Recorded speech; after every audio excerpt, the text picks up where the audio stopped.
I was like, holy fuck, that's great. Also, the people posting that they just stole Gail Simone's Catman's origin and made it Craven and pretended like no one's gonna notice. But like lion blood, it's not even radioactive. It's just lion It's blood. not. It's just. Yep. It's just. He got bled on. It could happen to anyone, I guess. I guess as long you like. I guess if you get bled on by a lion, like maybe that just doesn't happen as often. Like, but lions bleeding in open wounds, I guess, very rare. We just don't see it a lot. But apparently, I mean, I guess if a lion is bleeding on you and you got an open wound, they're probably eating you. Yeah. So yeah, I guess that usually that would take care of itself. Rarity, so we don't even know how many super cravens we've avoided. You know, lions are constantly like halfway through a kill, and they're like, "God damn it! Now it's a super gazelle."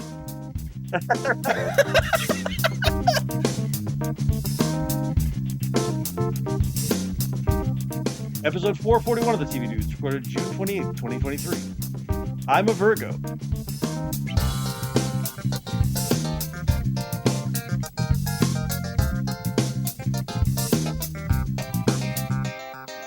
This week, we're talking about Boots Riley's I'm a Virgo on Prime and the second season of The Bear on Hulu. Plus, we've got Secret Invasion for dessert. Before we get to all that, I'm Randy. I'm Les. And I'm Nick. There will probably also be a bonus discussion of Star Trek that Nick may cut in at some point. That is Les and Nick yelling at me about how wrong I am to have loved the episode. I guess I'll cut it in before Secret Invasion. I don't know. Feels like a lot of recorded audio to just let sit there. That's fair. I did not watch a lot of TV this week. Let's jump in and do our appetizers, our TV diaries.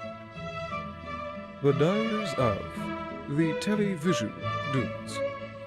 Brought to you by only the finest cocaine wine. I watched Star Trek Strange New Worlds, which is one of my favorite shows. I'm really enjoying it. Sorry, I'm just looking at your TV diaries right now, and it is. I know. Man, I thought you had Honest Jock at Strange New Worlds.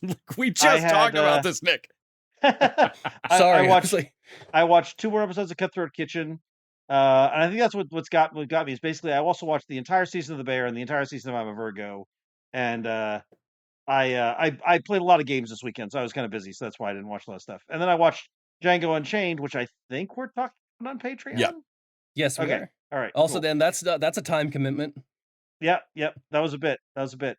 But yeah, mostly I was watching 2 full seasons of 2 television shows, both of which one of which I loved, one of which I liked, but is weird as fuck. And I bet you can guess which one was which. Oh, I wonder which one is which.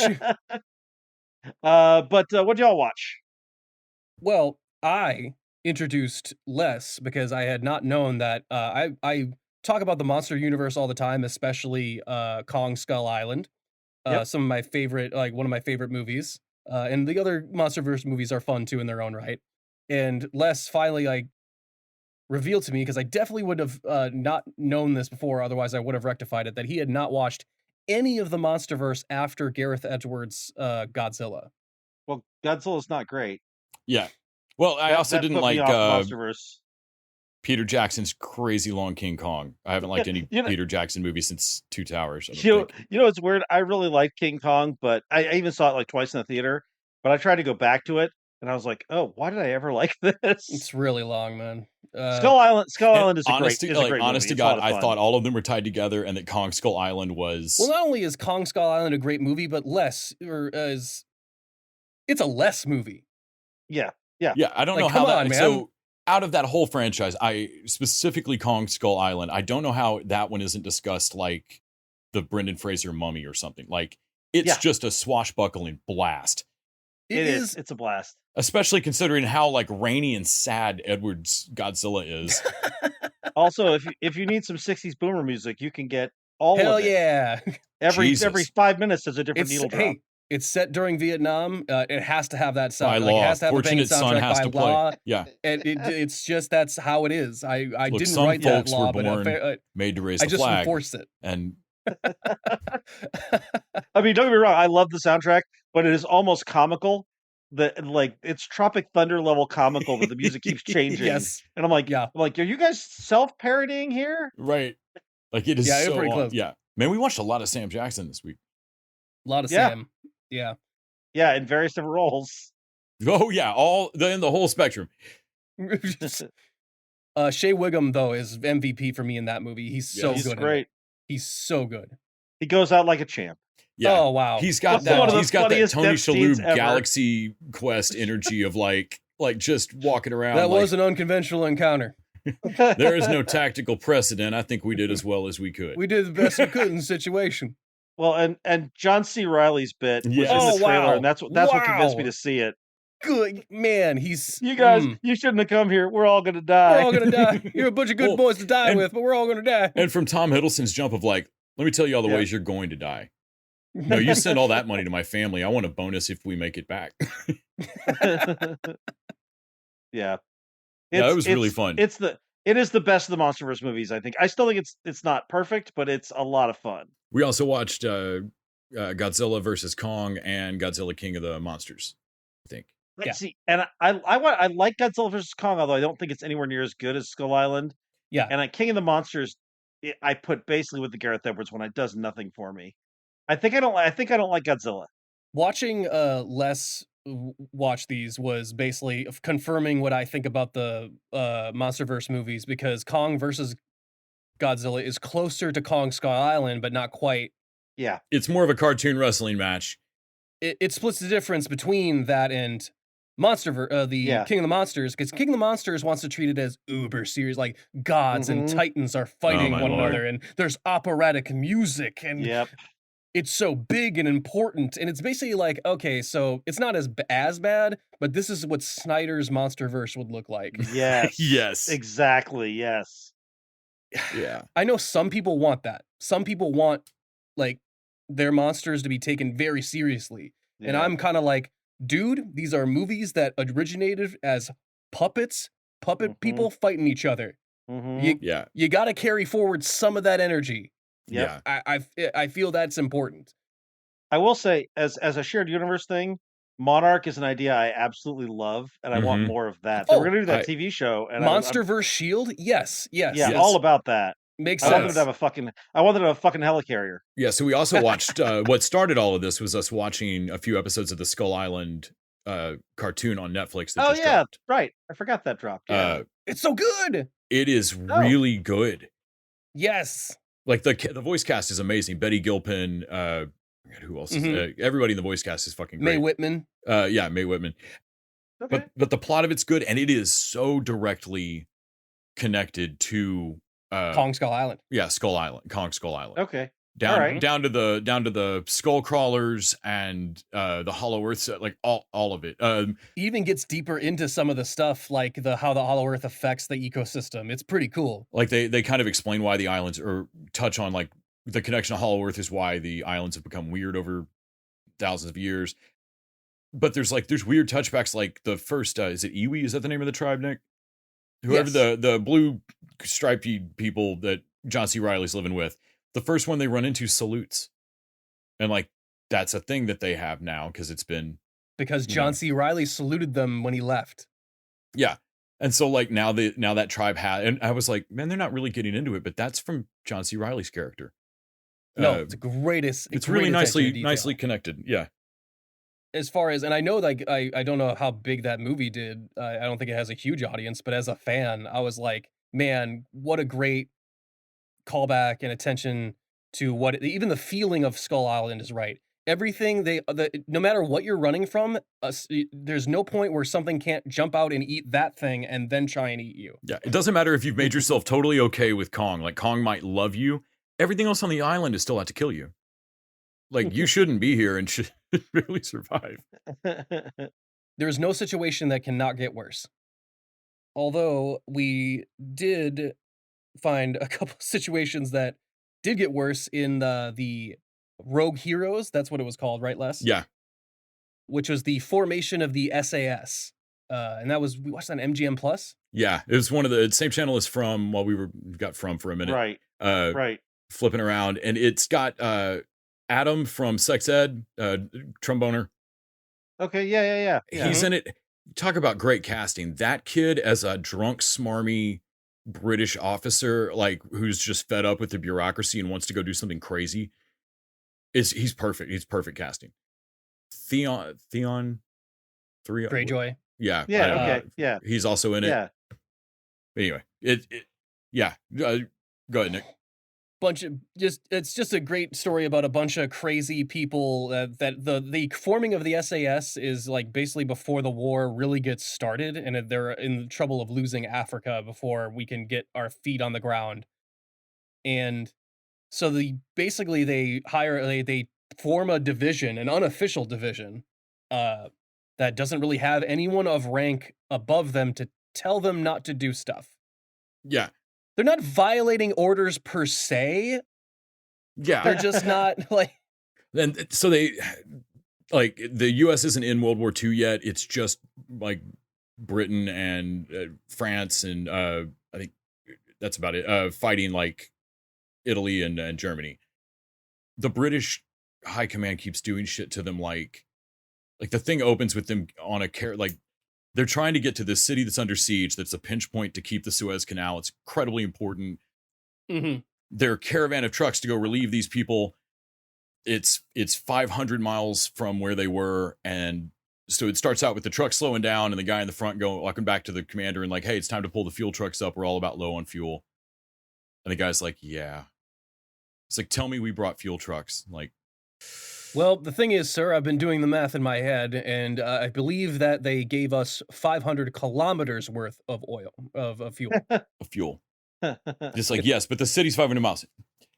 I'm aware of that too. Aware of that, sir? I believe some Frenchmen are in charge at the base. Yeah, like everything's a clusterfuck. Like, and so like finally they just get fed up and like decide to go fuck around. But it corresponds with the head spy at the time, the head British spy, has made up a division, faked all these photos with actors and props, and has been convincing the Italians and Germans that there's this crack commando squad.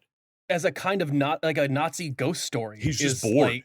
He just kind of for grins. And so he's like, "Oh, hey, no, this is perfect. Cool. I need you guys to wear these uniforms with these made up insignias. I actually don't care if you succeed at whatever dumb shit you're doing. If you could get captured or killed in that uniform, be great." That would help sell my story. And they grab they go around from other divisions and grab the craziest dudes. Like every squad has a dude they do, like, "Hey, who's the guy that is the biggest son of a bitch that you wouldn't miss if they just died somewhere?" Or the guy that, like, I'm not saying you like him off the battlefield, but when the bullets start flying, who's your fucking maniac? Like, who's the guy that's kind of happy to be there? Yeah. And they put a squad of them together. They put a squad of these. It's basically like if the wild cards, like if you were to put a heist crew together and you made them completely of Scott Eastwood's. Like they'd all cut the brakes to your own car. So yeah, they end up just doing insane shit and are very callous about, like, they make a scoreboard of how many planes they fucking blow up. Yeah, they just like they parachute themselves into the middle of the desert, which they parachute 55 people, 22 of whom survive. Well, they parachute during a goddamn storm. Sandstorm at night. They parachute in the middle of the desert, and then they just start sneaking at night and running up on German airfields and bombing the planes on the runway. I do love that they have to, basically they're uncharted waters because they're like, well, has anyone ever parachuted in the desert before? No. Why would they? It's the desert.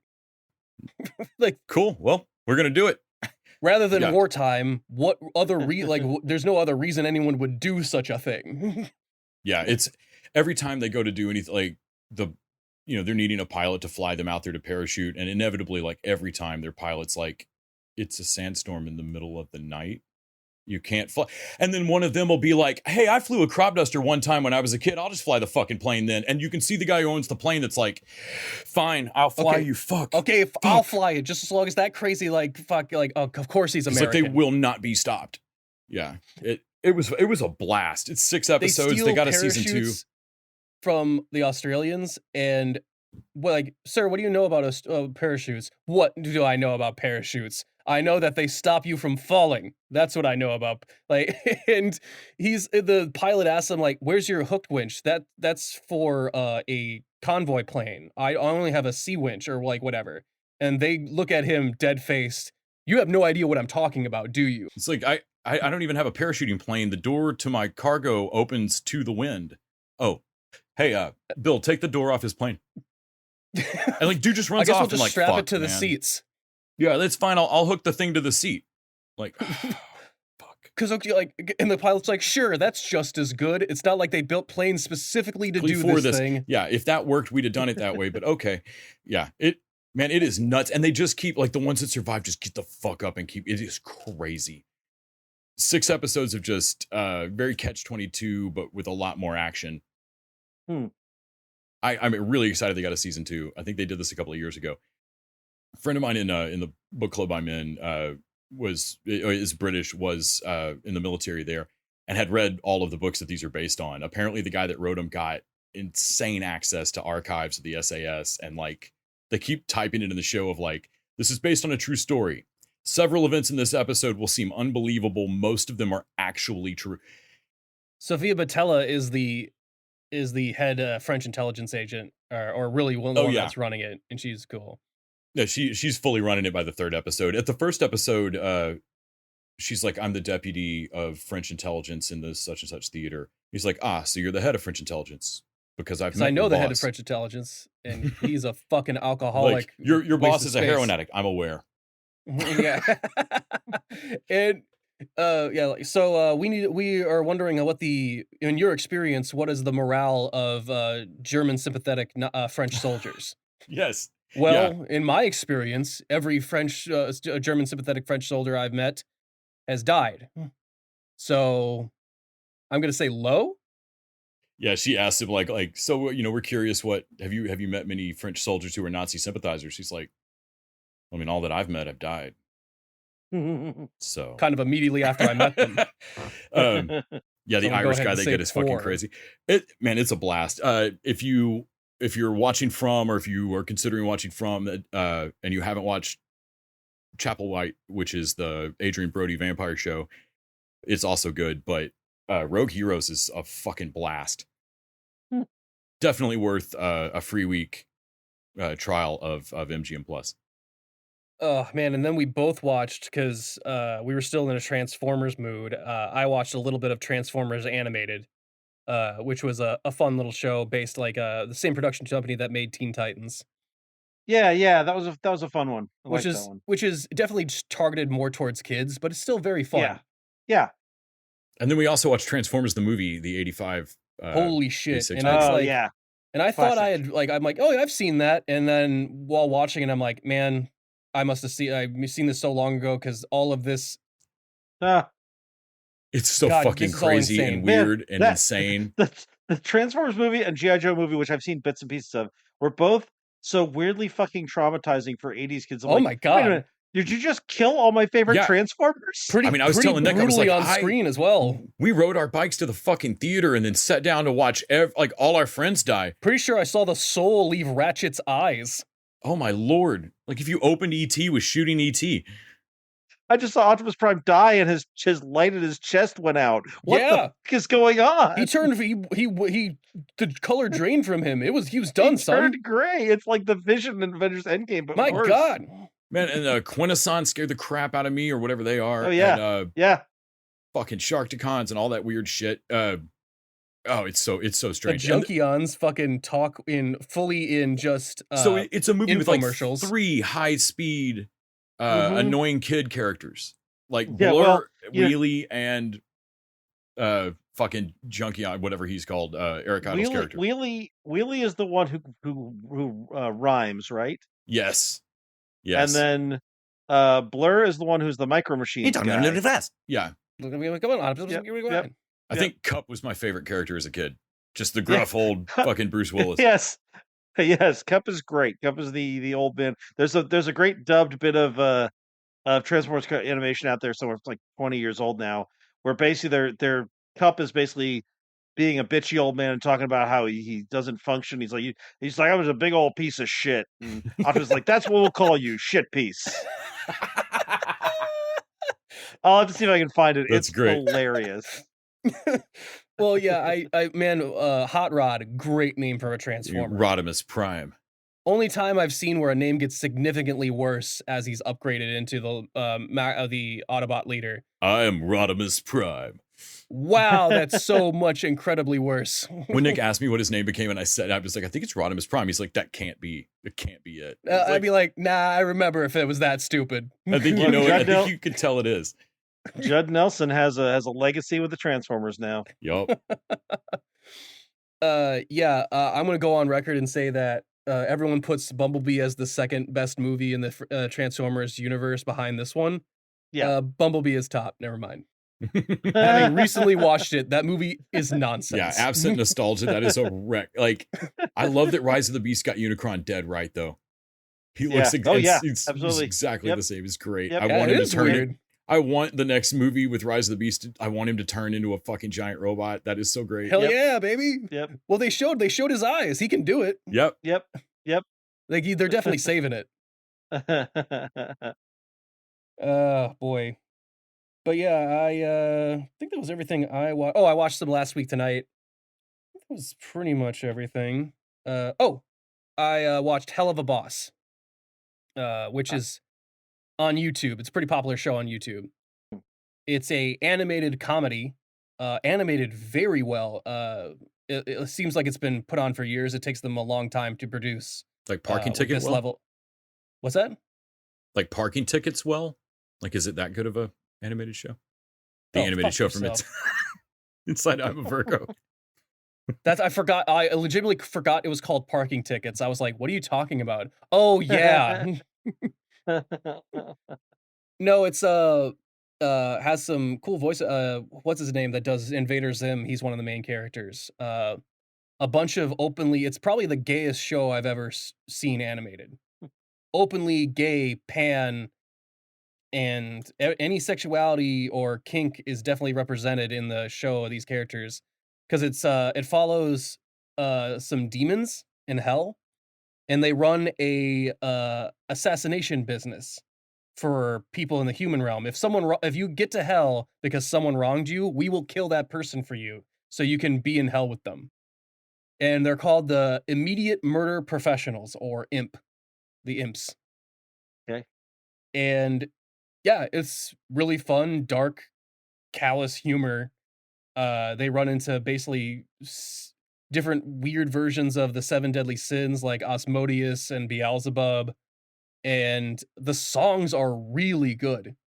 The musical numbers, and I know you're thinking about, wait a minute, what about the show you described to me as the assassination business show? There's a lot of musical numbers, and they're pretty good. They're pretty catchy. They're real good.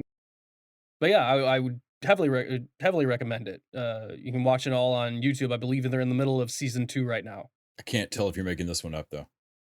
What if I told you that I think we're doing that bit anymore. I should bring it back one of these days without telling you. Right. Are they all sorts? God damn it. I also watched all of those things almost. Pretty much, not the YouTube thing. Though we'll have YouTube next week, I believe, for our Patreon request. No, we changed it. There's Okay. more stuff. Okay. It got slotted. It got scooted. So I watched, of course, The Bear, Skull Island, Transformers movie. I watched some Parks and Rec, a couple of Elementary episodes, the Godzilla Congoverse. I then watched, because I want to support R-rated comedies in the theater, I went and saw No Hard Feelings with Jennifer Lawrence, and I'm going to see that tomorrow. Really enjoyed it. Oh, good. The trailer makes it out to be a laugh-a-minute American Pie gross-out comedy, and it is a lot more thoughtful than that. That isn't to say that I didn't have laughs in it. There's one fucking outrageous scene. Like, there's at least one scene that will drop your jaw, but I got a lot of good laughs. I was amazed how many of the laughs were like just a really smart comeback or fun setup. Sorry, sir, I can't fire her. She has a learning disability. No, I don't. What? That's the only fucking reason I hired you. Like, I think that was in the trailer. Yeah. Well, maybe we can talk about that one next week for Patreon, because I'm going to go see it tomorrow. So, Nick didn't go. I went alone. Oh, okay. But I mean, I really dug it. Cool. Yeah, I'm excited to see it. Yeah, it's fun, and it kind of got me in a mood to. I mean, I'm always a sucker for just simple comedies where, like, there aren't a million Skrulls living among us or anything. Well, there hasn't been any genre that quite has lost a lot of appeal that you can for action movies, you can go back to the 80s, no problem, and find some pretty good examples. Right. For R-rated sex comedies, no, I have a lot of fond memories of them, and I can't go back and revisit any of them. So if you could make new ones that appeal to that, that would be fucking great. I would actually heavily suggest never actually rewatching any of those and just keep nope, only new ones, new ones. I don't want to reevaluate the society at that point. Did you rewatch one? Yeah, so I got back and watched Secret of My Success, which the worst thing he does is sleep with his aunt. Man, I love Secret of My Success. What? I saw that in the theater. Me too. And I watched it on VHS so many times. I have seen it so many times. Thing memorized. I'm sorry, Les. Did you just say that don't worry, the worst thing that happens with this is movie that Michael J. incest? Fox accidentally sleeps with his aunt by marriage. His aunt by marriage. It's fine. It's fine. Oh, wow. Okay. Sure. He doesn't realize it at the time. And he doesn't know she's his that's aunt. Not... and I mean, yes, he sleeps with her again after he knows, but it's not. That's beside the point. So your pitch for why it's not as bad as it wasn't informed consent on his side of it? Yes, exactly. Oh my God. Don't worry, Nick. She's a whole lot older than him and married to. Like if a tree falls in a forest and hits a tree it's related to, and no one. Right. And yes, okay, she maybe kind of pressures him that she might get him fired if he tells anyone, but that's it's fine. And she does try to jump him again later, and he has to really get away from her. Yeah, but I'm not rewatching. Yep, nope, nothing. If it's not from this specific year, no. Helen Slater's in it, and she's fucking great. I will not go back. Great. I love that movie unapologetically. It's fucking great. Same. It's also one of the best uses of "oh yeah" ever. Oh, fantastic! Also, it's got cousin Ira from Mad About You in it. Oh, it does. That's right. Yep. That's right. Yep. Suits, man, you can't fucking trust. They're not people. Oh my God, I saw that at way too young an age. In the theater, fucking loved it. Yep. Same, loved it. So also Fanny's been watching Breaking Bad, so I keep getting texts like Landry has entered the show. I'm like, oh wait, you haven't really met Todd yet. Oh boy, this is season 2, Friday Night Lights, Landry. Yeah, so she messaged me. Definitely killed people. So she messaged me, oh God, the kid in the desert. Oh God, oh no, man. I remember when that was the first time I noticed Jesse Plemons.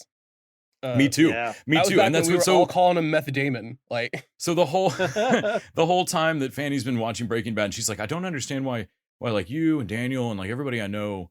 Every time I've ever mentioned Friday Night Lights or Landry or loving Jesse Plemons, that all of your reactions were, oh, yeah. Look, man, I'm saying you can't trust him because even Todd like, seems like kind of a nice dude, but there's something missing about him. There's something fucking missing in that dude. So anyway, so she said she was like, oh my God, the thing with the kid, like the kid that might be the worst thing I've ever seen on television. And I was like, hold on to your butts. I don't know how to tell you this.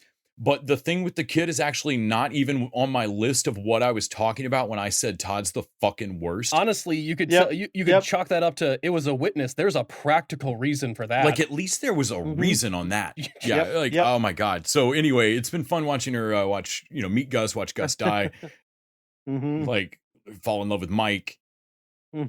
Watch Mike die. Well, she hasn't yet, but we'll get there. Okay. It's fucking brutal. She's rolling into season 5, and when she messaged me like, well, Skylar just walked into the pool. It's like, holy shit, you were clipping through this. So that's been fun. Of course, Rogue Heroes, some Brooklyn Nine-Nine, Django Unchained, which I had never seen. So that'll be talk about that with you. That'll be a fun discussion. I watched that with him, and it was a really fun. Going through that with Les. You've seen Hateful Eight, right? Yeah. So I saw the 70mm of it actually. Just a little teaser of what we're going to talk about on the Patreon. The N-word is so ubiquitous that you start to not notice it's there, and then it comes back and you notice it again. It is once Walton Goggin gets involved, he puts a particular hard R on it. Oh my God! That is. Oh, suddenly it has all its bite back. Like man, I'm not even comfortable with you saying it that way. Like, I feel implicated by hearing you say it. Yeah. That's a lot of movie, man. And of course, I'm a Virgo. Watch The Bear season 2. All right, on the list. And then Fanny and I went and saw The Boogeyman in the theater. How was that? And I really enjoyed it. Cool. A couple of other people in the theater with me really did not, and I feel like I feel like the oldest man in the world. It's a story, the story of less in our lives. Like fucking people don't know how to behave in a goddamn theater. What the living fuck? Like people whoop their phones out and we're fucking around. Like I am in the one room, the only single room on the entire planet where this matters. And you can literally fuck with your phone the rest of the planet, the whole rest of it. And like, why do you got to be in this one, especially in a room where literally the monster at the heart of it moves around in shadow? So there's a lot of really dark moments.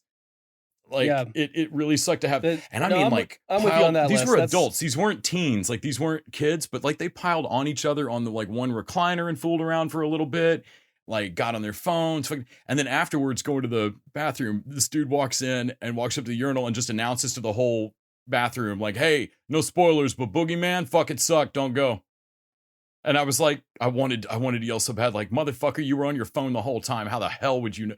Like so the experience of other people in the theater aside, the movie was really fun. I mean, it's a King short story that doesn't have acts. I mean, like it is literally just a therapist visit with a twist, and that's it. And they turned it into like an actually creepy thing. Chris Messina's having a hell of a year. Like it's got the daughters from Yellow Jackets. Like everybody in it did great. It's genuinely creepy. The monster design's great. Best horror movie I've ever seen? No, but absolutely worth checking out in a dark house at night. If you want to spook yourself a little bit, really fun.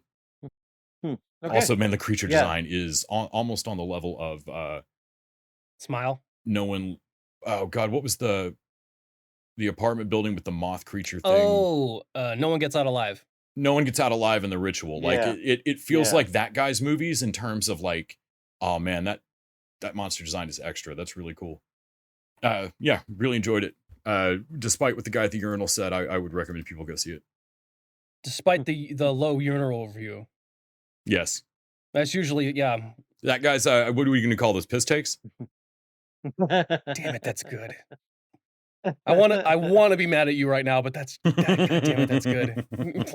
When you want somebody gone and you don't want to wait too long, call the immediate murder professionals. Hand grenade or cyanide will make it look like suicide. The immediate murder professionals. We do our job so well because we come straight up from hell. We'll kill your husband or your wife, we'll even let you keep the knife. We're the immediate murder professionals. It's a reminder you can support us by going over to patreon.com/tvdudes, throw us a buck an episode. In exchange, we get to keep our streaming services, pay for our hosting costs, and you get bonus content each week. This week, we're going to talk about Django Unchained. And it's how it relates to Leo DiCaprio, who is our current vector. All right, let's go over and talk about our main course. Let's start with I'm a Virgo on Prime. This is Boots Riley. And I think the big question, the question everyone's got to be asking themselves is, how much weed does Boots Riley smoke in a day? I don't know. Like, and why is that? Why is the answer all of it? I honestly, I don't know. Like, that dude is a like hardcore activist. I honestly am not sure that Boots Riley's on drugs. That dude may be stoned sober. But here's the thing. Like I really was fascinated by this. This is basically like the socialist, anti-fascist, anti-capitalist X-Men, but it's so fucking weird the way he shoots and the way he tells his stories, and it's like Michel Gondry's The Tick. Yeah. So it is a story of Tootie, who is a 12 to 14 foot tall 19-year-old black kid. Yep. Big enough to where he can hide in the house most of his life, but eventually grow out of it. The implication at the start is that he's just big, like Andre the Giant, but bigger, but just a big freak, and that like his parents are worried that like somebody will take advantage of him or study him or something. Is what we're left.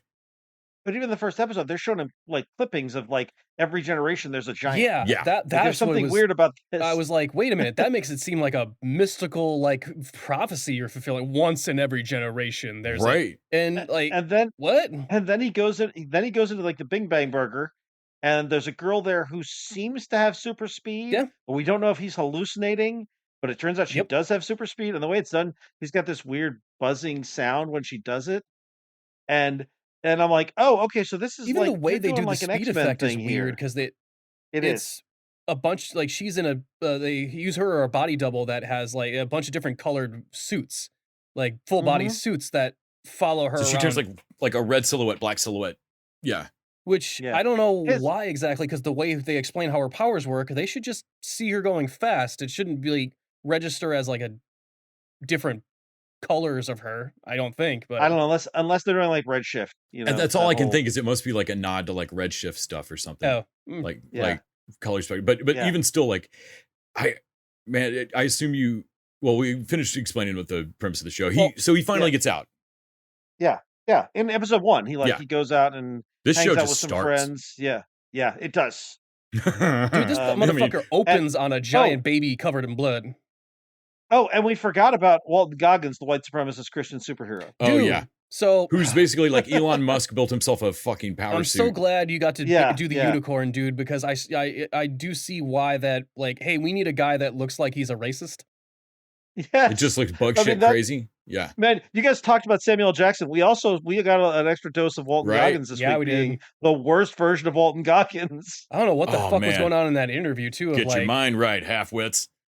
He's a creep in this, but he's a fascinating creep. Yeah. I mean, that's what Walton Goggins plays. This is a legit. This is a legal eviction. Step away. This is a TV show with a giant black man, a woman that can perceives time in a different rate. Like she's going fast, but to her, everything else is just moving at a glacial pace.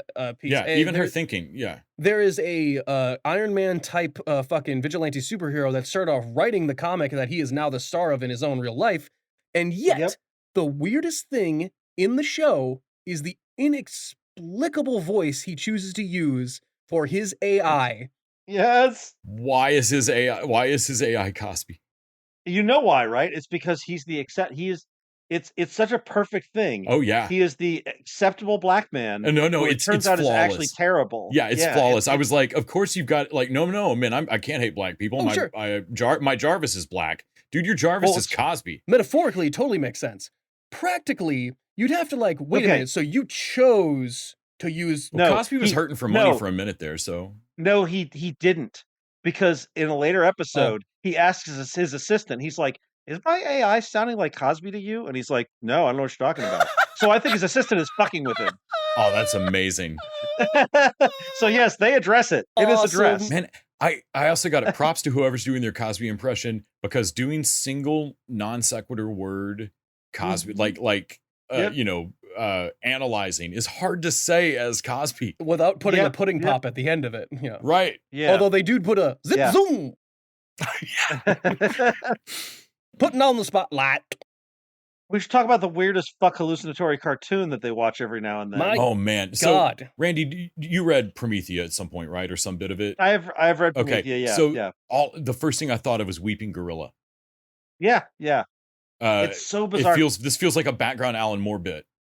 What's it called again? What's the name of Parking the Tickets? show? Parking Tickets. And so there is an unaired bonus episode that plays a part in the final episode. That was the last. We've seen him get the disc and explain of like, no man, but I watched it and I came to on Saturday. Yeah. And we don't see that character watch it because he gets like, we watch him for the half of that episode fucking get fucked over by the healthcare system. Oh my Lord. Yep. Yeah. Also, spoiler warning for anyone go forward, but I must know, does Scat make it?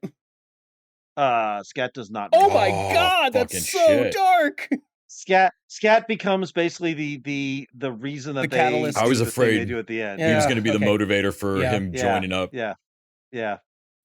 Sorry, Scat. Damn it. Yeah. This is it's dark and weird. I much like Sorry to Bother You. I don't know if I liked it, but it's fucking compelling. Yes, I agree. I lost my shit at the Elijah Wood cameo. Yes. Oh, that comes back too. So I started laughing so hard at them skewering I'm going to change the system from within. Yeah. They do an execution and they say, we're going to use the more humane method. So like that comes back too. He did it.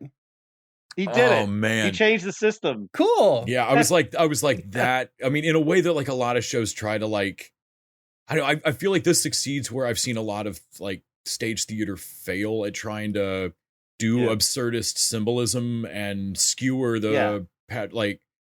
I think it helps that Boots Riley is out there actually, boots on the ground doing this. Like when he's making regular, like, oh shit, you know what you're talking about. No, like, Riley's been an activist since his teen years, and I was telling Nick, like, dude, there's an interview with him where he talked about like being a terrible rapper. Like he was not the kid that was writing raps all the time in school. He was wanting to learn activism shit and go to fucking sit-ins and shit, and then realizing that you can't get people to sit through a lecture like that. Yeah. And then nerd out like that's it. I'm going to study and I'm going to learn how to rap. Did it. Well, his like the whole thing where his the girl with the neck tattoo, liberation, who has the power to sort of like create visual things to go on. She can basically do it like a 3-minute TED talk, and people will listen and hear her. Oh, and cool. She talks about. And she basically does. Have you not guys seen this? No. We've only seen some hints of other powers, like a dude's face blurred for just a second. Okay. At the club. Enough. It's enough in the background where in this world that why no one's calling the cops on him, because they might not have seen a giant man before. Yeah. But they live in a universe where that's not super out of the realm of possibility. Yeah. So she gives basically a talk on activism and social and collective action. That's like a little 3-minute thing with visuals and shit. And I'm like, oh man, Boots Riley just fucking dropped a documentary in here that people are going to watch and learn. Like it's really impressive. That he walks the line between telling an entertaining story and basically talking about social justice. It's fascinating. Well, we all like Last Week Tonight, which is basically it self-identifies as tricking you into learning stuff. Right. Yeah. The scene that his shirts, or at least until he gets sponsored, his shirts are all made from a bunch of other shirts sewn together. Mm-hmm. And his pants are a bunch of pants sewn together. And his sneakers are like 4 pairs of sneakers and some duct tape all made into a big sneaker. Also, from a production standpoint, now that like me and Les have a kind of a unique perspective from the production thing of it. Yeah. The scene where they work in the reason he now has regular clothes of like, oh, he went and he's, that's part of the story is he's getting money now. Where does he get money? He gets it from modeling fashion. So that's how he's getting regular size clothes, and you don't have to make him really smart cheat in production and this is how we get him a normal costume. Yes. Yeah. So he's not wearing duct tape together shoes the entire time. The amount of practical size effects is so fun. Mm-hmm. Yeah. Like they've clearly got like a big, not paper mache, but like a big fucking mannequin of him. And anytime he's sitting in the back seat of the car and it's the kids in the car, you're just seeing like 2 fake arms and his shirt. Like, and I don't care that I can tell a little bit. Like it's so good. Sometimes people jump and kind of defy gravity for a minute. Like the bike jump. Dude that jumps up to fight him. Yeah. Oh man. And they do it with this weird on purpose like string thing to make it look odd and 70s Thunderbird type thing. Yeah, it gives it some kind of like weird almost Scott Pilgrim-y vibe of like, what world is this? And I think to some extent he pushes that too far. Yeah. At some points I'm like, you're doing too much weird for weird's sake, and like your world is weird enough, your story is weird enough. I wish you would tone that down just a little bit. We talk about parking tickets, and then during that where we're watching the episode in the comic book shop, I could like, okay, I'm feeling my edge of interest in the parking ticket show. And so I know we've left Randy in the dust like 5 minutes before I like. Oh yeah. Yeah. I mean, this is fascinating to me as a concept. In execution, I think it's flawed. But then that's how I feel about, say, Jonathan Hickman's X-Men work too. It's like, I don't want my superheroes quite so edgy. Like I don't quite. I think if you stretch them too far, it breaks, and I feel like this does break. Well, it's also one of those things of being weird for weird's sake is just kind of not like if the parking tickets really wove its way into the story more, like I know it comes to the end with the lost episode, but you only need to set it up for the lost episode. You need to show 10 minutes of the actual cartoon. Right. It's a little self-indulgent. Yeah. Also, the girl with super speed, what's her name? Damn it. Oh, I've forgotten Flora. her name. Yeah, I knew it was Flora, something fucking like everyone's named like Cootie Flora, like weird, like Felix, Scat. Scat. Like, who names their kid Scat? Why did you hate your kid? Why did you just name him Skeet? Skeet. Yeah, okay. But her episode explaining her powers and watching her grow up. Oh man, that was Black Mirror, like haunting, holy fuck. dark, and yet they found moments in it when when she goes to sleep, and the parents have written on the board to communicate with her, "Good morning, we love you." Mm-hmm. I welled up. I about cried. I thought that was unbelievably moving. And then her figuring out, like, hey, read this 20 times, keep your finger on the line as you go. I'm trying to test. And then like slowly figuring out the speed of things and how to realizing that in order to interact, she's purposely, which is why her slow, speech like, pattern is so weird. Yeah. And at every conversation that he's had with her, if every pause between a sentence for her, she's had a day to think about it almost. So that is the other thing that is my gripe about this, that I think is sort of the way that Riley executes things, is that I can tell he has thought through everything. There is stuff below the surface here that we don't see, and I'm like, you have so much world building and character stuff, and you have a story, like, but you're distracted by and other, yet we like, wasted weird 10 minutes on parking tickets. Exactly. I'm like, you have 7 episodes to tell me a story, and you spend some of it on things that I would not have spent a lot of time on. Damn, Randy, you are like, not so often are we so in sync on this, but especially when it comes to weird. But I was like, yeah, no, this is exactly the problem with the show. It's good. It's compelling. It's very interesting, but it's frustrating in the play, because like there's a couple tweaks you make and this is perfect.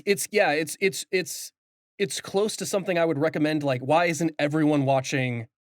Yeah, I'm a Virgo. Except that you can't get everyone to watch I'm a Virgo. No. Like, I would like everyone to. No. I wish it would dial it back 10%. Not just that, but there are some of your friends you recommend this to. They're never going to take any of your recommendations. Oh no, again. some people are going to fucking hate this. Yeah. But yeah, it's weird. If any of this sounded interesting to you, it's probably worth watching. It's definitely an interesting experiment. It's like nothing I've quite seen before, except for Sorry to Bother You.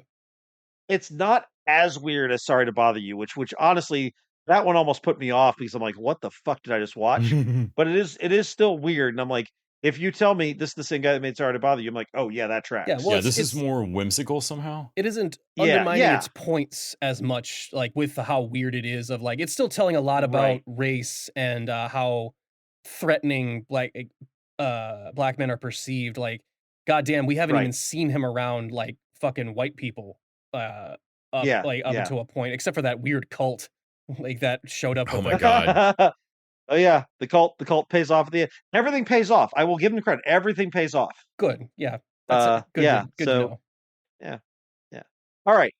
Let's jump over and talk about The Bear over on Hulu, which I don't know how much y'all watched of The Bear season 2. I finished it out and then rewatched most of it with Nick. We were about to throw on. Nick's not seen the last 2 episodes, I think. Okay. So I really enjoyed The Bear season 1, and I thought season 2 was an uptick in every way. Same.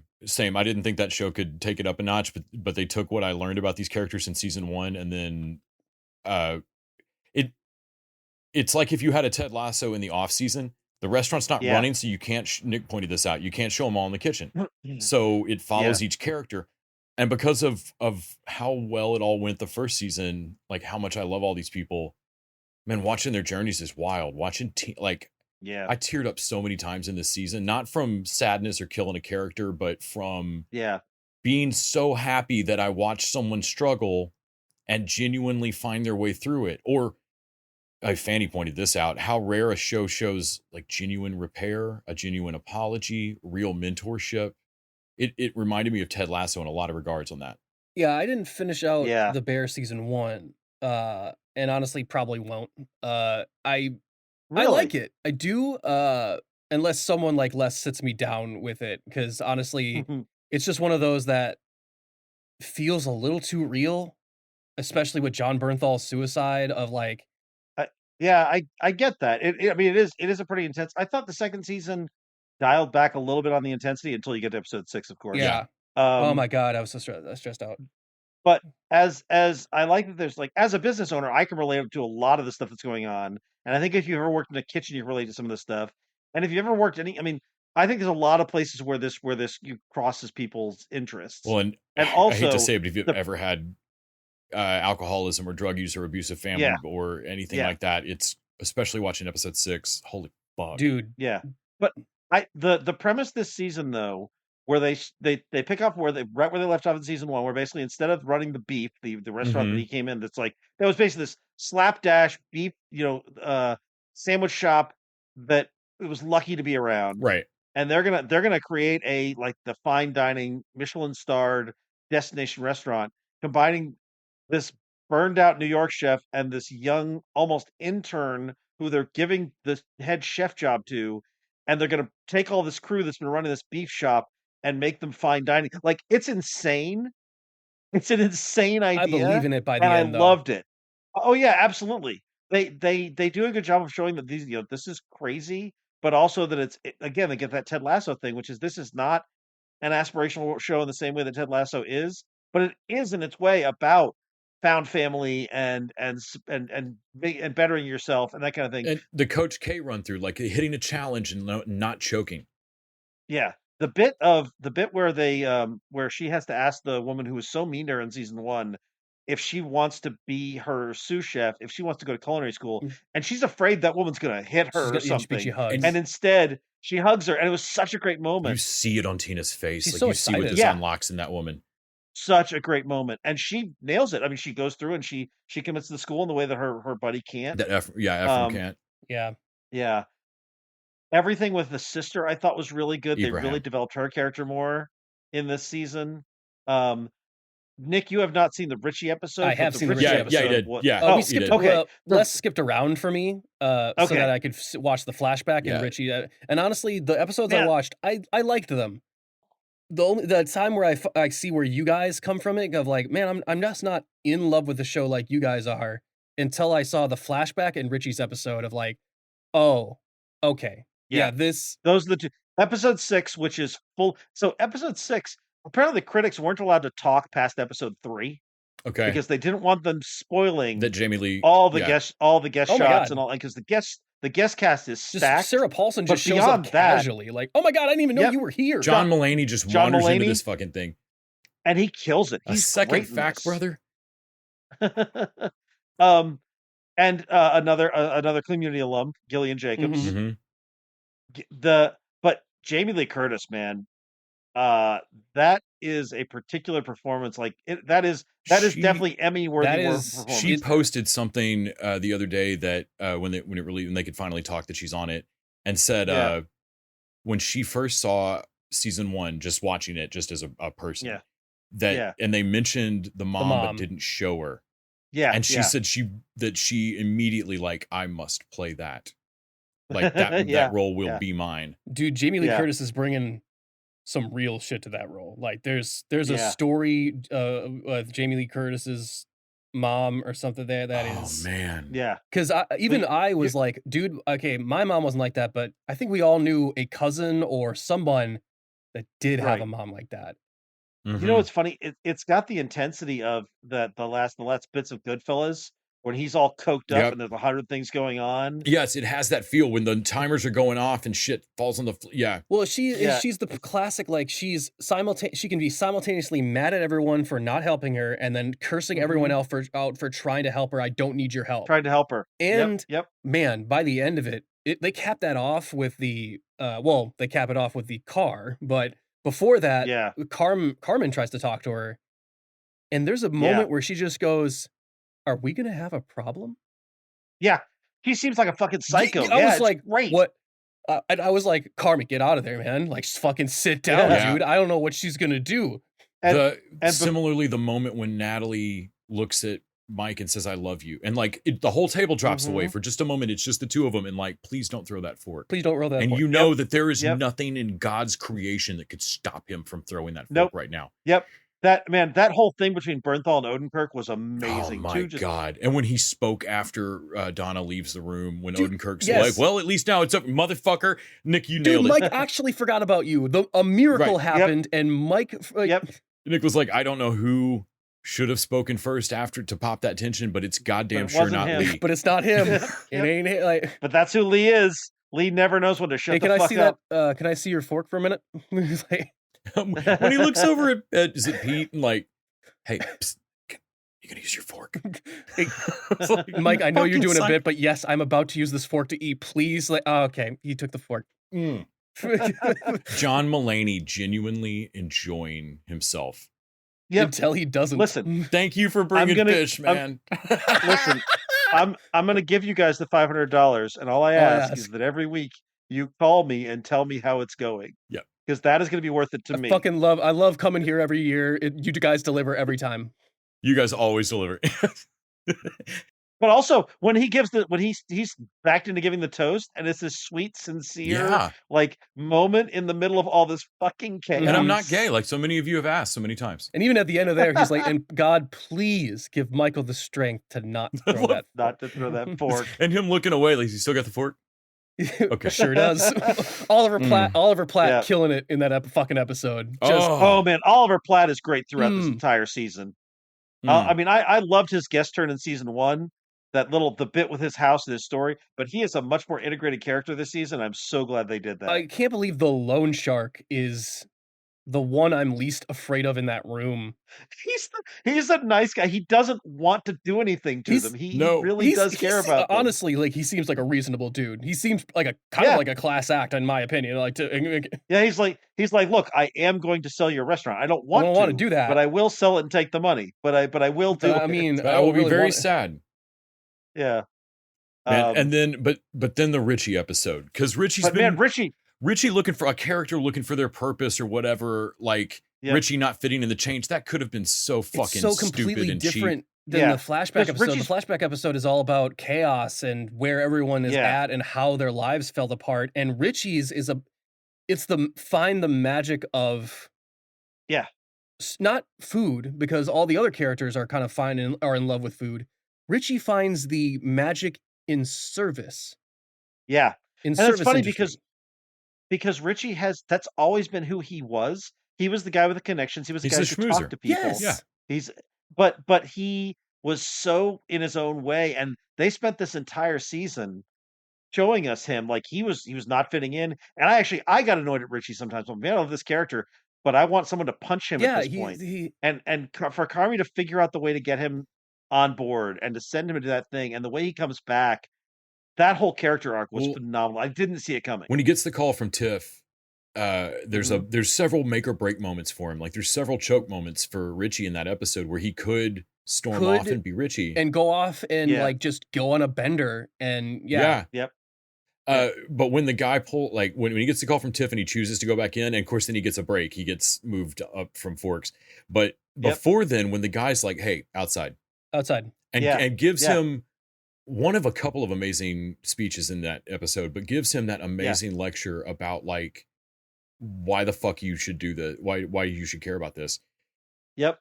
Yeah. It's because we think of fine dining and cuisine. We think of it from the critic point of view. We think of it from the rich people point of view. But he approached it from the look.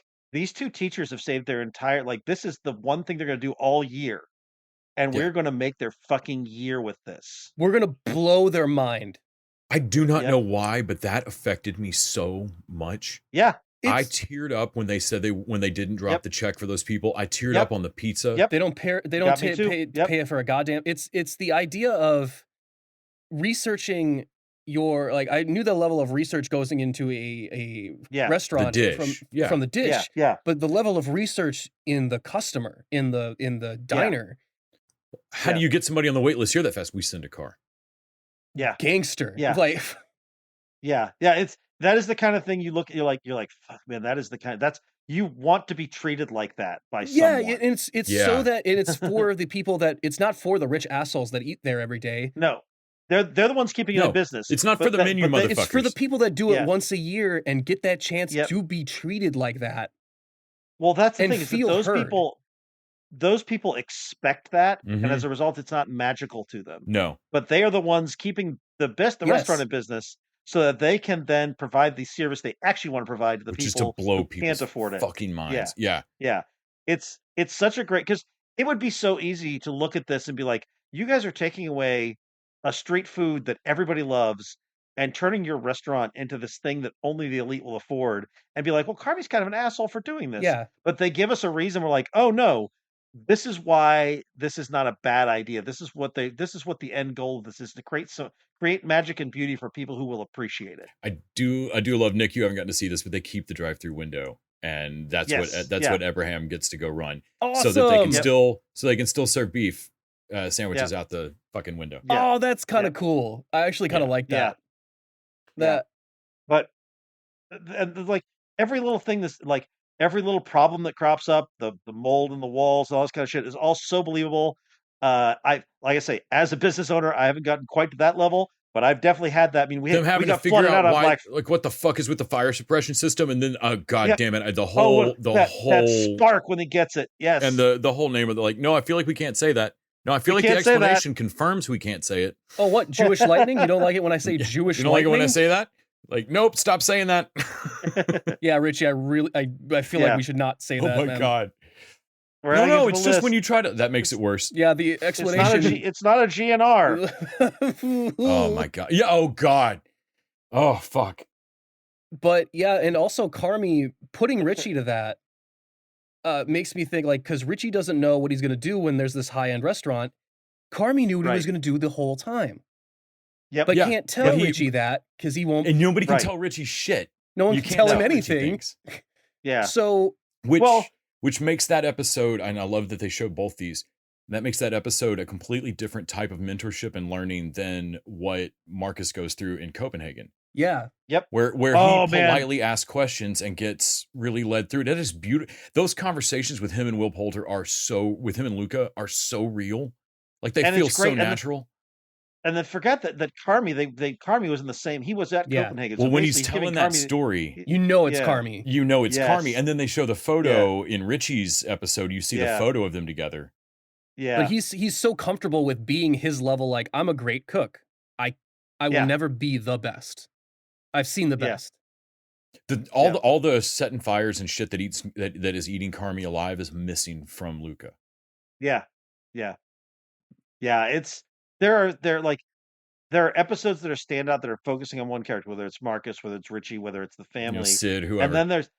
And then there's the whole overarching story which comes together beautifully and works. Like this is honestly a level television in a year that gave us just fantastic, like Ted Lasso season 3 and a bunch of other stuff that I consider. This is up there as like top 3 TV. For my money, I don't think there's any single piece of single season of television that better written. Like Ted Lasso season 1, I think might be better than this. Yeah. But I feel like this is the finest thing that happened on TV so far for me this year. It's we haven't even talked about where in the living shit they managed to cast Claire. She and Jeremy White, whatever the lead actor, Carmi. She and Carmi have so much chemistry. I mean, when you're a casting director, you have to wish to God that you could simply pay actors to have that chemistry together, but you really can't. Yeah. Even when they're not necessarily in the frame together, I'm like, you two flirt like crazy. Holy shit. It sells when he gives her the wrong number, because it's like, dude, he's got a lot on his plate. And he's scared of you. This does not seem this seems like an intense relationship. This does not seem casual. No. Yeah. And then when they show it in the flashback episode, watching him come unglued when they say they've run into her, and him trying to figure out what did you say to her? What did you say to her? Yeah. Why do you think we're fucking with you? Because you always fuck with me. That is it. Oh, there's so much going on in that scene, but it feels so like having like your cousins or siblings fucking piling on you and shit. Well, also, I want to know if that was ad-libbed and rehearsed or written or what. Because damn, we watch Mikey alone for a second and watch him break down, which I thought was very. The rest of the show, everyone just talks about Mikey, and they can really guess as his motivations as why he did what he did. Yeah. But we get to see Mikey and why he's when Carmi says like he doesn't give a fuck, that it really hurts him. All the other ribbing that's going on, like they don't care about any of that. But that's what hurts. That's what sets Bernthal off and what hurts his feelings. And he went out to go do whatever fucking drugs. Yeah, he went out and got fucked up between that scene and the storytelling scene. And I can't help but feel that Carmi showing him the elevation of a a joint restaurant with the two of them in that space. Like, this is like, hey, we could really do this. You should get someone on board. I feel like that's the moment when he starts deciding to sock away a fuckload of money and kill himself. Yeah. Because at first he's trying to keep Carmi away from him because he's, you don't understand how just, you got to be away when I self-implode. I've never even filed for the DBA, dude. You need to get away from this restaurant. Which speaks to, and I was telling Les this, it speaks to his opinion of Richie, which if Richie would have stopped to think about it, why Bernthal let him in on the business is because he thinks he's a fuck up and it doesn't matter what happens to Richie. Yep. Yeah. It's why Fat can be nearby. It doesn't matter what happens. It doesn't matter what happens. Though. He cares so much about Carmi because he feels like he's the one. Him and Sarah Paulson also try to, both their solutions are get away. Get away. Get away. Man. You need to get away from here. Yep. And they're not wrong. Watching Natalie just be compulsively, she can't not ask if you're okay. And honestly, we'll never know, but I truly believe if Mikey had still been around and Carmi tried to do what he's doing now with Mikey, it would have self-imploded. Never work. Never. Yeah. Not saying that like it's ever the right decision to like kill yourself and leave your like fucking cousins like $300,000 or whatever, but obviously them working together was not the right solution, and Mikey dealt with it the only way he knew how, because him and Richie have so low opinions of themselves. There's man. One last thing I wanted to mention on it. There's a lot of needle drops in the show. It's fucking great. Strange Currents. The music, Strange Currencies by REM is the love theme for him and Claire, and they use it all over the place. It's like Pump My Fist of that Taylor Swift song. And Richie's right. Richie's singing along with Taylor Swift, but they use a lot of Wilco or their Chicago band. Yeah. In the last episode, when they're fully in the fucking weeds and Carmi's in the fridge and everything's gone to shit, and Richie. Like they're playing the Wilco song Kid Smoke, which is a repetitive kind of maddening, crazy song that has its own huge like break in it. And instead they blend it and they actually manage to pull off the like busy chaos, busy energetic on plan and the difference. And there's a moment where Richie steps up to the girl's job at the restaurant. Like when he steps into that position as expo or whatever he's doing there. And I don't know the name of that job, but when he steps up to it, they needle drop shift to Animal by Pearl Jam. And, so good. It is holy fuck good. The music choice there it's as good as the Iron Man AC/DC drop. Well, I mean, as soon as you saw that other woman in the restaurant he was interning at, you knew that like, oh shit, that's what Richie does. And he looks over his shoulder and like, I think I see the pattern. She's like, good for you. That's great. Yeah. Like whatever. Cool. Yeah. That's good. Okay, stand back. I need you to be out of my way for the next fucking out of my way for the next 60 seconds. My hands, no, dipshit. Oh, and fuck yourself, Garrett. Yep. Yes, chef. Fuck me. Yep. Fuck me, chef. I love that right after a big speech about, hey, all we got to do is own up to our mistakes. It's all right to make mistakes. Someone left the smudge and it's good to own up to it. And then the chef comes in. You talk about the smudge? Only a lot. All right, well, anyone understand, that's 45 seconds out of the day. Fuck you, Garrett. 47. Fuck me, chef. 47 seconds? You should fucking own up. Oh, man. It's every great. second counts. All of it. Yeah, God damn. Can I bring it out to them, chef? When he asks, he can bring out the pizza. Yeah. Yep. Micro basil. Fuck yeah. Fuck you. Language. All right, let's have some dessert. I feel like we had a little bit with the bear already because we all loved it. Maybe I'll put a palate cleanser right here with the Star Trek talk just to put it somewhere. That's right. Oh, let's take a moment for you two to yell at me about one of the things I loved this week. How dare you, Randy? How dare you? Part of the 5-course meal here. Let's make Randy eat some shit. We're gonna serve you a steaming. Take a stretch. Only 7 more courses to go, guys. Star trekking across the universe. On the Starship Enterprise under Captain Kirk. Star trekking across the universe. Slowly going forward 'cause we can't find reverse.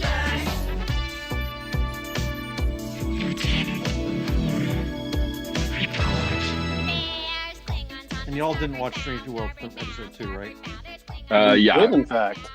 I did. Okay. Yeah, we did. Yeah. We should put that in dessert then, because it was a great episode. I thought. It's all right. Really, you guys didn't like it that much? It's the first Star Trek episode ever, I think, where the Federation's just completely wildly in the wrong. Huh. Like it did the most work any Star Trek has ever done for like, yeah, you should tell the Federation to fuck themselves. Yeah, honestly, it's the only time I've ever seen where like the Federation is so fundamentally wrong that like they need to actually change. Like it got worse when I looked up what the eugenics wars were. Yeah. Well, it's Yeah. interesting because they That are has little- nothing to do with an alien species at all. It's all Well, it's human bullshit. Well, it's The interesting Illyria because are getting caught up in that. they're kind of sort of hamstrung by continuity Oh, because okay. because in the Next Generation period, that whole ban on genetic modification is there, so they can't undo it. Mhm. So they had to do a thing where it's like, well, we're not going to undo it. We're going to show why it's wrong. And I like the way I thought they did a good job of it, like basically pointing out like the Federation. This is what the Federation does. It's like, yes, it may have their regulations may be that it's wrong, but when confronted with the laws are wrong, they Look, on a break the law. case-by-case basis, Jews Yeah. on the train can ask the Federation if they can get off the train for asylum. Yeah, that's the only problem is we're that- willing to hear. And if your backstory on your ship, if you've done enough service and you can get enough character witnesses, then love conquers all. It's different when you steal the Enterprise and have to apologize for doing that and then do the right thing. When it's eugenics, you have to apologize for something you had no control over, and it's Yeah. it comes from a different position of privilege, and it's weirder. Like, I understand that this was done to her as a child and not her choice, but it doesn't matter. She's going to do 20 years in a Federation prison for sedition. If anything, they should have had a trial specifically splitting the hair on like, look, obviously we don't care that you're genetically modified when you were a child. You didn't do that. Also, it's genetic modification. It happened generationally. But you did lie on a Starfleet application, and that carries doop, doop, doop, doop, doop. Yeah, you're going to be cleaning out Jeffers tubes for a couple of months. Like, yeah, but the whole time when it was like, no, Starfleet has race laws. Y'all Defend are the, these. y'all are the first two I've talked to who didn't love the fuck out of this episode. It's interesting. I mean, I liked it. I just thought it wasn't. I liked at the them yelling at the end of the man was really powerful and cool. Yeah. It just felt that, oh man, it's hard to go back to Starfleet being aspirational about Starfleet when they're so core fundamentally wrong about something that big. yeah. Kind of hard to like. It's going to be in the back of my mind going forward that they're that wrong about something. And that we are definitely tarring the Illyrians with a And the brush rest of the- that, And she like even the brings it up, eugenics they're wars not- were a pure Earth thing. Like the they're not eugenics wars did protecting the not have system. an alien species. Or they're protecting the system over individuals because Yeah. and she even brings it up like, motherfucker, we all say fuck it to the Prime Directive all the time. Like, how many times have you broken directive number 1? This is directive number. So you can't claim it's just because the rules. Like, we violate the rules all the goddamn time. Like, oh, we wish we could do something about it, but damn, it's written into law. Like, no, that's human laws that we treat are bit more important than humans. Starfleet doesn't give a fuck. She even gets them to admit that it's race and fear based. Yeah, like, and it's, I don't know, I just found it weird. Okay. And made Starfleet as a whole less sympathetic, and overall, I think the episode is good. I don't think it's an overall good move continuity-wise. Yeah, I came away from it going, so the resolution on this, because like you said, of Next Gen, is that like, now Starfleet knows it's wrong, and we just aren't repealing it. Like that race is still like fundamentally illegal. And I don't know. I guess I didn't think that deep on it. Y'all are like 7 levels deeper. I than mean, I it got was on an it. I was entire like, trial about, like, they said the word. I didn't make up race laws. Like, her lawyer brought up race laws in the trial about it. I don't know. It was a whole trial about it. There was plenty of time to think about it, man. Yeah, like it was what an the entire hour of episode was about. Starfleet Like, defending why this child is illegal because of it her wasn't like it was genetic a birth. 10-minute sequence while they were doing something else, another mission. This is what the episode was about. yeah. I don't know. I guess for me, this episode, it's a metaphor. It's supposed to be a metaphor for Yeah. modern times. So you can't. But Starfleet's on the wrong side of their metaphor. But you can't do that. Starfleet is supposed to be better than modern times. They wrote a metaphor where Starfleet's the Nazi in it, and then they left him the Nazi at the end. Yes. I don't know. like I'm sorry, I take that back. Other than the one Jewish person who worked hard enough for the Nazi military that they let her have a pass. Yeah. Like if you like follow that's how Starfleet comes down on this. If you follow the 1-to-1 on it, Starfleet does not look good no matter what. And they only offer amnesty, and they even have to admit we offer amnesty to anyone that's being persecuted. Starfleet offers amnesty to people being persecuted by Starfleet. Yeah. They even admit they're persecutors. Like that is some bureaucratic bullshit.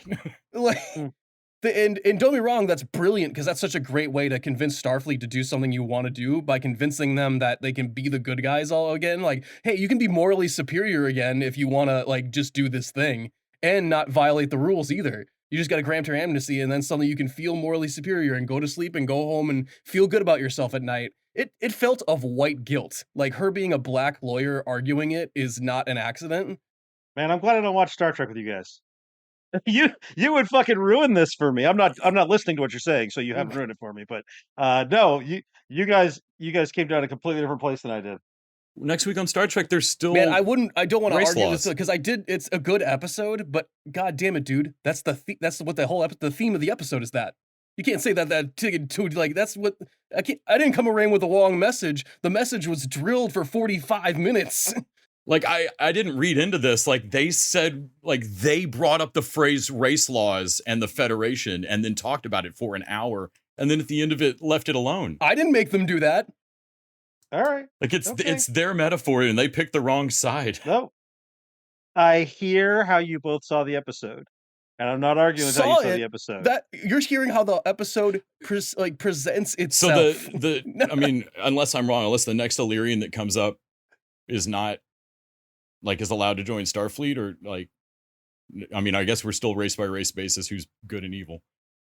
I mean, I dare you to go back and look at the episode again and not think of it now. Like, yeah, I could do that.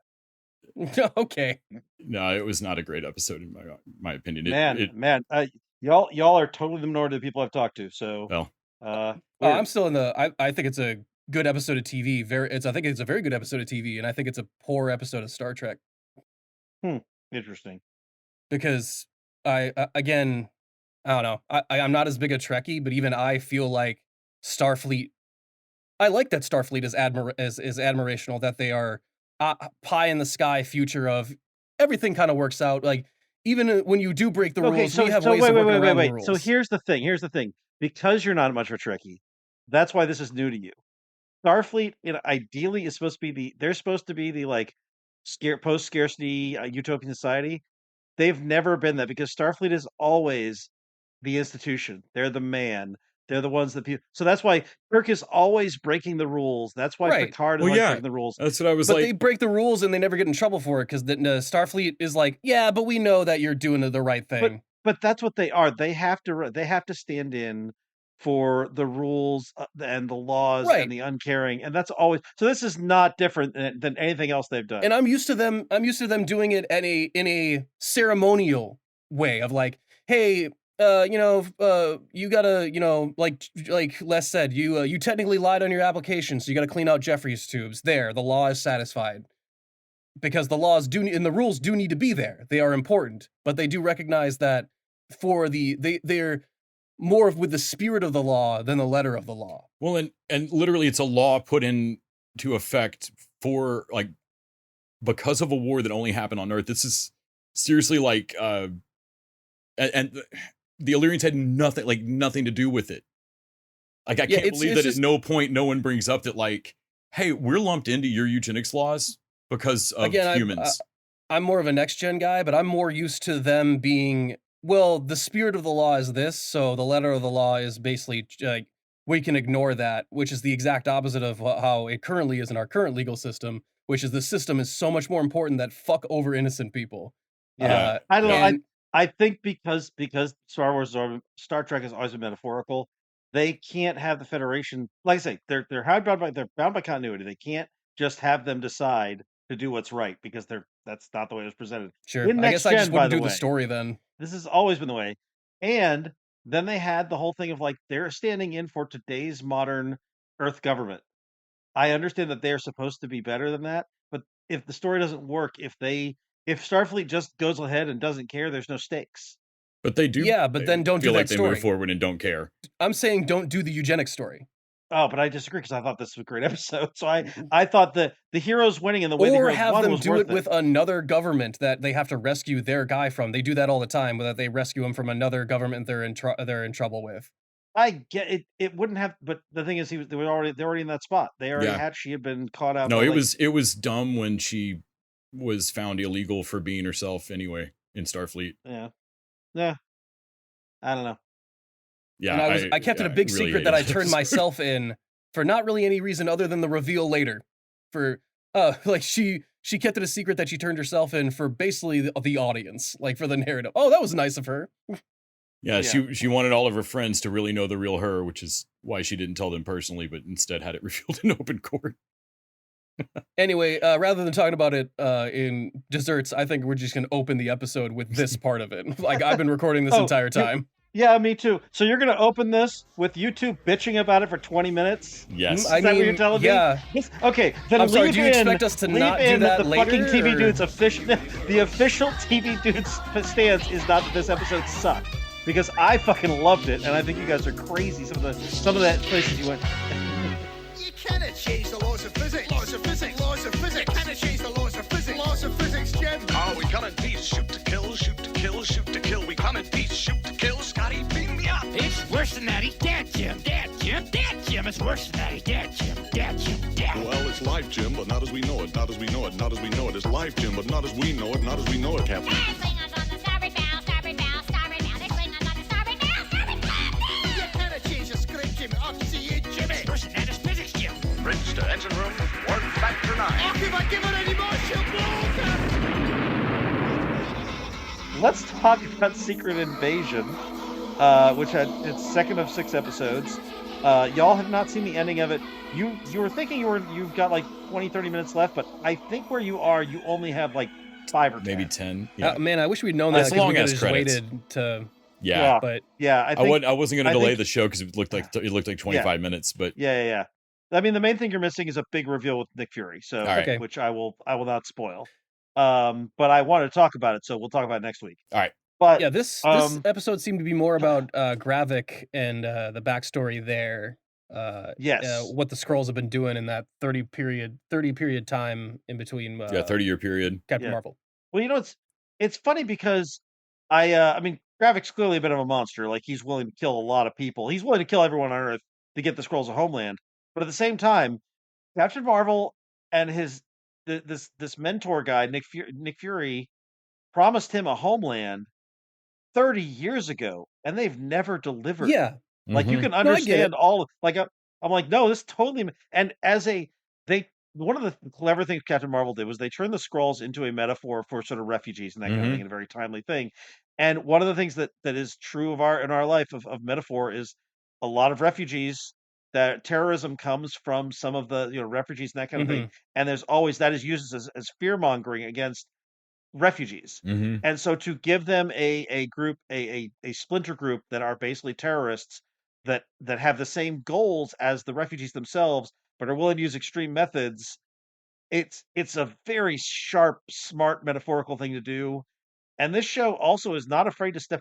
They're not afraid to deal with some of the racial aspects. There's a bit in the first episode, which we didn't talk about last time, but where, or did we mention? I think we mentioned that basically he's sitting in the bar with Maria Hill, and he says, yeah, just I'm just an old spook, and she's like, you can't say that. He's like, no, you can't say that. And I was like, holy shit, is this a Marvel show? But there's his whole conversation with Rhodey. That's what I was gonna say. The Rhodey conversation is a very racially charged. He's like, look, we got into this so that we can have more power than the mediocre white men. And for Rhodey to say, yeah, man, but I don't want to hand it over to mediocre men who look like me. Yeah. Which is a pretty That was a fucking fucking thing to that say. was savage. Oh yeah. And man, and fucking Fury walks out of the room like, fuck you forever, man. Yeah, Yeah, I think that bridge is all the way burned. Yeah, that bridge is fucking burned. Well, also, like, really, everyone's really writing Nick Fury off, and I'm like, hey, even if you're Yeah. gonna like maybe not count on him, don't underestimate Yeah. his ability to do some damage. Right. Right. Yeah. Because even he says like, even when I'm out, I'm in. Come on, man. I'm Yeah. fucking Nick Fury, baby. Yeah. And Yeah. Nick Fury Nick Fury at half speed is still twice as fast as most people are on a good day. Yeah. Also, I loved the Olivia Colman scene in this one. Oh, that's what we were about to see, I think. Oh, so you haven't seen that? No. Yes. Yeah. Oh, okay. I knew so she yeah, was in that's it. I knew she was in okay. this episode. Oh yeah, no, her scene's great and badass and everything you'd want. We saw the Union episode where the like the Skrull Council was basically which was right before the Union scene, the United Nations scene, which I thought was pretty pretty reflexive. And then I like that he had half the table recruited before he walked in, it seemed like, and then used that half to bully the other half into like so like you can tell he's been working behind the scenes until the second he doesn't have to. Okay, I got half of you, and that means I pretty much have all of you. Though I still think he's naive for thinking whatever he has up his sleeve, if it's Super Skrull or what, can take on any of the Avengers. They need to explain his plan to me, because honestly, I get what he's coming from Fury being mad that because they've been doing shit for 30 years, they've been holding up their end of the bargain, and Fury and humans have not delivered. I get that. That's a legitimate grievance. If you're going to take over the planet, why not just take over the planet like you're doing right now and just assimilate and just look like humans and take over? Yeah. Well, but the thing is, I think they don't want to. They want to look like themselves. They want to look like they don't want to hide, and I get that too. They want to be in a place where they don't have to hide themselves. I feel like the Kree are going to notice. Yes, dude, you did this before when there was a whole planet of you, and now you want to try it again with a human race that's going to be an insurgency. And then the Kree are going to find out you're living here on Mars. Do you not think the Kree will just vaporize all humans to make sure they get the Kree that are a million scattered? Did I miss? It's been a long time. Are Skrulls cool in the universe now? I feel like if they were, you wouldn't have a problem having to hide on Earth. I wondered when they started talking about the genetic program thing and the thing they're doing. Y'all went to Super Skrulls, and I think you're probably Super right. Skrulls is what I'm thinking. But or are they trying to hide? I was thinking something else. I thought they were because they're talking about getting the what is it, the harvest. Yes, they were talking about the harvest. And they show they show Groot. They were talking about the DNA Asgardian samples Beast and something else. I don't know what the other. I thought what they were doing was creating a device that basically would eliminate anyone that was not a Skrull. Ooh. Okay. That's what they're trying to do, is basically create a neuron. What is it? Like a Terrigen mist that kills everybody that's not Skrull. Yeah, that kills, and that would be a defense against the Kree as well. Oh, you know what? If they basically could, we could just drop this bomb and kill everyone who's not a Skrull. It's in the trailer though. I've seen someone use what I thought were stretchy powers, but now that I think about it, they're branches. It's Groot power. Yeah, the Groot powers. So I bet that makes sense. They build a Super Skrull out they're of Groot. Super Skrulling, but with version. different. Yep. Okay, now that I'm thinking about it. But I also wonder if it's possible that it could be. That also makes sense. Part of it, they're not stupid. They've got to be a plan for. Well, we don't want the creators coming and step on us again. Right. But I don't know. But they clearly want to be able to be Skrulls. They don't want to have to just hide among humans this whole time, because that doesn't feel like conquering. That feels like hiding. Yeah, and you're still, no matter what you're doing, you're still hiding from the rest of the universe that seems to fucking hate you.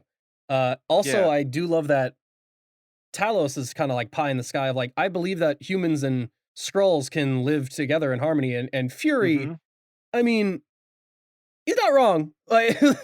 Dude, we fight each other. You want to bring in a immigrant race that people are suspicious of immigrants now, and they can't change their face. No, best case scenario, I told her, it was best case, this goes Independence Day and you unify the entire world in fighting Skrulls. Human countries against Skrulls. That's the best this goes. Because the human race is they deal with super humans. They're not dealing they don't have to deal with invasive aliens quite yet. I do think it's funny that that's the bridge too far, right? Still, oh no, there's a lot of weird stuff and everything, but there's not aliens. Yeah, I mean, there were aliens. There was an alien who killed 50% of the planet, and there were aliens who invaded New York. They know about aliens, but shape-shifting aliens. Actually, living among us. When you say it like that, I kind of understand humanity maybe having a caution coming from aliens. Actually, right. Yeah. Oh yeah, no, the last we've the met last aliens. big Y'all alien, are 2 for 2. Yeah. The last the last couple times we met aliens, things didn't go well. And then, of course, the Asgardians are aliens, and they dropped a destroyer on New Mexico. That's right. So really, aliens and Earth have not gotten along Oh well. yeah, it has not been a great track record. No, I see it now. So, but I do like one of the bits I really liked in that Rhodey, the scene between Rhodey and Fury, which is a great scene. And there was an interview where Don Cheadle was talking about how he was kind of annoyed that neither he nor Fury were in either of the Wakanda movies, and that he really wanted to work with a lot of those people. Fuck, I actually forgot they're not. That is weird. He's glad to finally be working with Samuel Jackson, because he really has not had many scenes with him, if any. No. Yeah. And so for the two of them to be in the same room was really cool, and for them to really address sort of the racial aspect of it was cool. But also, I like that Fury is like, he drops a little hint about Skrulls, and he immediately knows. He's like, shit, how long have you known? Mhm. And then they start talking about it a little bit, and I like that Fury that Rhodey knows about Skrulls, but he doesn't know the extent to which the Skrulls have been Yeah. around. It shows the difference in knowledge based off of who I bet you there's only, you could count the people that know about Skrulls, the invasion force of it, like the actual true nature of it, probably on one hand. Right. Yeah. I like the idea that like in a room of like 8 spies, you could bring up like a few different topics and like, okay, well, us 4 know about that. Those 3 know about that. These 5 know about that. Like, so that like Rhodey and Fury could have been in a room together for years, thinking independently about the Skrull problem, not knowing the person next to them also knows about is it. read in. Yeah. Well, what he Yeah, from a fails to different point. mention is Yeah. that, like, oh, the invasion is here and it's coming. I'm like, he strategically fails to mention that he helped initiate Do it. Right. Like, Yes. Right. Like, well, you know, who radicalized them? Me. I specifically asked them to radicalize themselves. Yeah. And the thing is, like, he's already being blamed for what they did. He doesn't need to own up to that. Yeah. part. Yeah. Especially if he's going to ask Rhodey's help. Like, yeah, you probably want to leave that part Yeah. out. I know this because of its seriousness and stuff. It got compared to like, oh, this is the Marvel Andor. It is not that dour. It's not boring. It's not. So it can't be. No, it's. I am enjoying the shit out of Secret Invasion. Definitely serious. They really take a It is moment. serious. They take a moment to really absorb Maria Hill's death. Yeah. Also, I like the scale of this, in that it is not even Winter Soldier scaled. Like, there's a bit where Rhodey's like, when they talk about the invasion, Rhodey's like, well, we need to bring in our friends. And he's like, no, if you bring in the Avengers, they're going to duplicate them and have them read off as traitors. Like, we got to handle this as spies. Yeah. And so as a result, even though we're dealing with like worldwide alien invasion thing, the scale of the this stakes is are very different. small. And you can't use the normal playbook because it's kind of a terrorists know it kind of thing. Like they're counting on you cutting the power to the building. Like they're counting on you bringing in the Avengers. Well, also the scale of it is weird because there's like, it's bigger than Nick Fury thought, because Talos didn't tell him there's a fucking 2 million Skrulls on Earth or whatever. Or a million Skrulls or whatever. Right. Yeah. It's like, what? Like, what was I supposed to do? I mean, I don't blame you for doing. I get that, but maybe give me the heads up on it. Because during that 5-year period where half the universe was just fucked, Talos and known Fury to Talos just called an audible. And it was like, well, hey, I know a half-empty planet, and one of the humans that disappeared was the guy who was supposed to find us a home. No, honestly, it makes the most. Like, honestly, I'm like, oh no, actually, I see your decision there, Tal.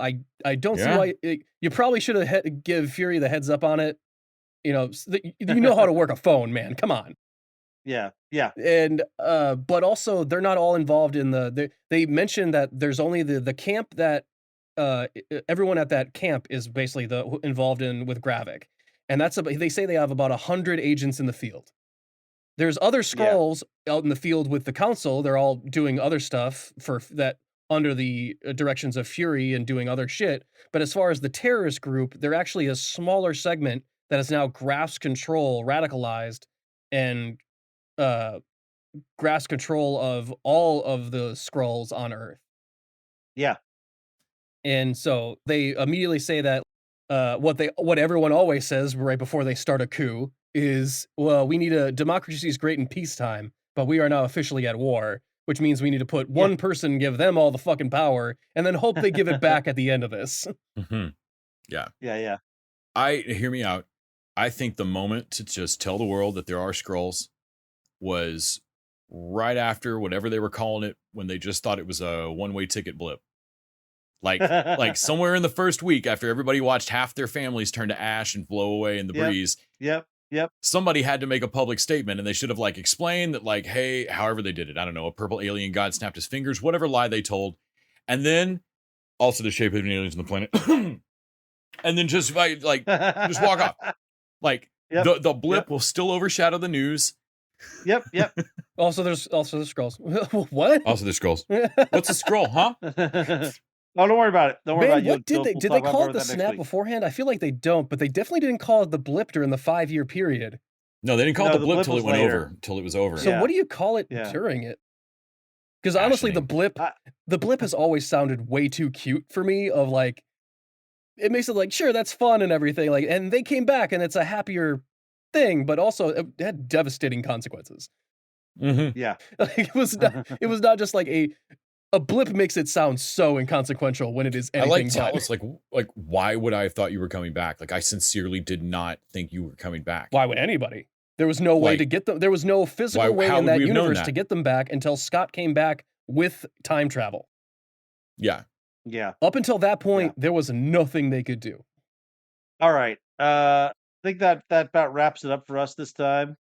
Thank you, Nick. Thank you, Les. Thank you, Randy. Thanks, Jeff. Jefferson. And thank you to our listeners. Thank you to our patrons. Reminder, you can go to our patreon.com/tvdudes and listen to us talk about this week Django Unchained, previous weeks, all kinds of stuff. Transformers, Marvel movies. I can't even remember what everything you talk about. But there's so much content Great on Scott, there. the Tony Scott Marathon. The Tony Scott Marathon. Join the Patreon. $1 a week gets you so much extra content. And until next time, TV Dudes out.